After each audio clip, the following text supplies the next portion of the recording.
नमस्कार दोस्तों, आज हम आपको श्री कृष्ण जी के भगत सूरदास जी की भविष्यवाणी से रूबरू करवाने जा रहे हैं। कृपया इस वीडियो को ध्यानपूर्वक देखें। संत सूरदास जी का जन्म मथुरा के रुनकता नाम के गांव में सन 1540 में हुआ।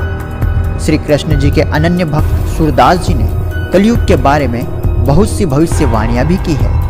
उनकी भविष्यवाणी में एक धर्मात्मा का उल्लेख आता है, जिनका आने वाला विनाशकारी समय को एक धर्मात्मा द्वारा टाल देने के बारे में अपनी भविष्यवाणी में बताया गया है। आने वाला विनाशकारी समय तृतीय विश्व युद्ध की ओर संकेत करता है। वर्तमान समय में आए दिन अप्रिय घटनाएं तो घटित होते सभी देख रहे हैं। भारत देश ही नहीं बल्कि पूरे विश्व के गंभीर हालातों को देखकर यह अंदाजा लगाया जा सकता है कि वर्तमान समय भविष्य काल के लिए कितना भयानक हो सकता है।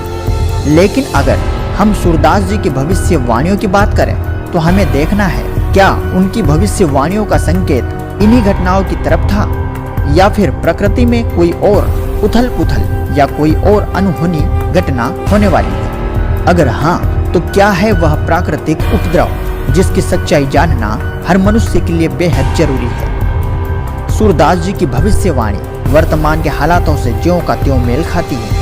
संत सूरदास जी अपनी भविष्यवाणी में कहते हैं, रे मन धीरज क्यों न धरे, संवत 2000 के ऊपर ऐसा जोग परे, पूरब पश्चिम उत्तर दक्षिण चहु दिशा काल फिरे, अकाल मृत्यु जग माही व्यापे, प्रजा बहुत मरे। सूरदास जी कह रहे हैं कि हे मन, तू धैर्य क्यों नहीं रख रहा। संवत 2000 में ऐसा भयंकर समय आएगा जिसमें चारों दिशाओं में काल का तांडव होगा। हर जगह अकाल मृत्यु यानी लोग बेमौत मारे जाएंगे। आगे सूरदास जी बताते हैं कि इस भयंकर समय के चलते समस्त जन समूह में अर्थात प्रजा के विशालकाय झुंड में पृथ्वी पर युद्ध जैसी तबाही होगी, जनहानि होगी, अर्थात काफी बड़ी संख्या में लोग मारे जाएंगे। आगे की वाणी में सूरदास जी कहते हैं कि एक धर्मात्मा इस विनाशकारी समय को वश में करेगा। अब देखना यह है कि आखिर कौन है वह धर्मात्मा जिस पर कहा गया है कि स्वर्ण फूल वन पृथ्वी फूले, धर्म की बेल बढ़े, सहस्र वर्ष लग सतयुग व्यापे, सुख की दया फिरे। उस महात्मा के कारण पूरी पृथ्वी फिर से हरी भरी होगी, धर्म का प्रसार होगा, हर तरफ शांति, भाईचारे और सदाचार, सतभक्ति का माहौल होगा। सूरदास जी कहते हैं ऐसा हजारों वर्ष तक रहेगा।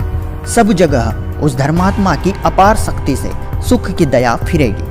आगे कहते हैं, काल जाल से वही बचे जो गुरु ध्यान धरे, सूरदास यह हरि की लीला टारे नहीं टरे। सूरदास जी ने स्पष्ट कहा है कि काल के भयंकर जाल से वही बचेगा जो गुरु का ध्यान धरेगा। ये परमात्मा की लीला है जो टारे नहीं टरे। मैं पक्के विश्वास से कह रहा हूँ, ऐसा होगा ही होगा। दोस्तों, सूरदास जी के यह वचन हमें भीतर तक झकझोर देते हैं और यह सोचने पर मजबूर कर देते हैं कि आखिर वह धर्मात्मा कौन है जिसकी असीम दया से, या फिर यूं कहें कि उस महापुरुष के अथक प्रयासों से समस्त जन समूह में चेतना का नया विस्तार होना लाजमी है।